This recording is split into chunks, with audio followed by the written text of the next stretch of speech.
exact right time for someone to retire. And we signed Brett up 2 years ago. He's been outstanding for our club, and and I've got no doubt that he could pull the boots on and do a great job next year as well. But 2 years ago we had our firmly in our mind that at the end of this, or sometime during the second year, we'd probably cast our eyes out there for a quality halfback if one became available. Well, we thought for the future viewpoint, we're talking about the next 10 years for the club, that it's probably the best decision for the club, and that to a certain extent meant that our decision on Brett was market driven.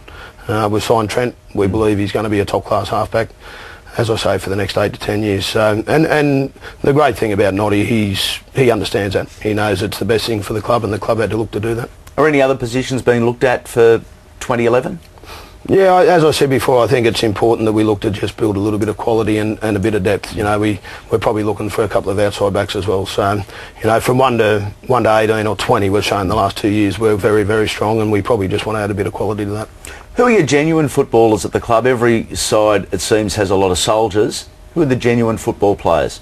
Yeah, we've got a lot. I think our senior playing group are genuine footballers, are genuine people. They turn up week in, week out, day in, day out. They get the job done. So, and particularly now, the spine of our side, so to speak. Michael Ennis, Michael Ennis, Brett Camorley, Luke Patton, Andrew Ryan, David Stagg. Those guys just turn up weekly. Michael Ennis is a bulldog, isn't he? Yeah, he is old school bulldog. He is. He's aggressive. He likes taking the game to the opposition and very competitive. So, he's been great for us. And I thought his game on the weekend last week against the Roosters was probably as good a game as he's had for the club. He's maturing. He still creates headlines, but he's maturing. He certainly is. Creating headlines is not necessarily a negative thing. I think if you're out there getting in amongst it, there's going to be, from time to time, you're going to create a headline or two, but you'd rather that than someone who stands back and creates nothing. Have you got the appropriate juniors coming through the system to be playing first grade in the next 4 or 5 seasons? Yeah, I believe so. I think it's something that 2 or 3 years ago the club, made a conscious decision, and we invested a fair bit of time and money and personnel into trying to develop our elite young talent. The last year or two we haven't had a lot coming through, but I believe we're just about to scratch the surface on that. Our NYC, after a pretty disappointing start to the year, we've got a lot of 18 and 19-year-olds in the team. They've won 9 of the last 10. So there's probably 4 or 5 guys there that we're looking to draft through to first grade in the next year or two, and we've just had 4 players, I think, in the first time in the history of the club selected in the Australian schoolboys team, so that's fantastic. Two-pronged question: the easiest player at the club to coach, the hardest player at the club to coach?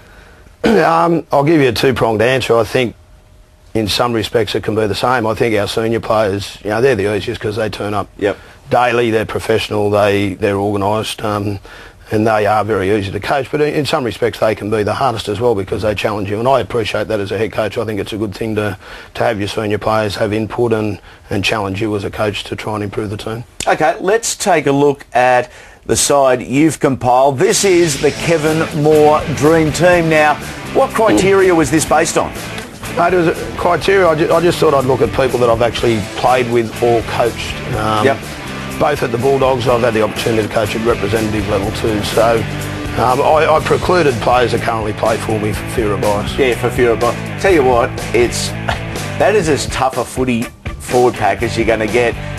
It's a party side, maybe with the exception of Big Shane Webke. He's there for his football, not his party. Mate, there's plenty of toughness. There's a lot of skill in the back row. As I say, they would know how to celebrate a win those ones. Okay, one rule change that you'd implement if you were king for the day? I think the thing that I have a bit of a beef with at the moment is the ruck area, which a lot of people do. I think and certainly the bloke playing the ball, I think it's something that really needs to be cleaned out. It's not necessarily a rule change, but I'm a bit disappointed with the way the referees handle blokes walking, crawling off the mark, stepping to the side, that sort of thing. So it's not necessarily a rule change. It's more about how it's refereed. The only other thing just to toss one up would be a lot of the tries from kicks these days are becoming a little bit boring. I think it's perhaps something that we need to look at maybe down the track is perhaps limiting even the points scored from a bomb inside the 20, just to toss something up. Kev, thanks for coming in. Good luck with the Bulldogs for the rest of the season. Thanks, Andy.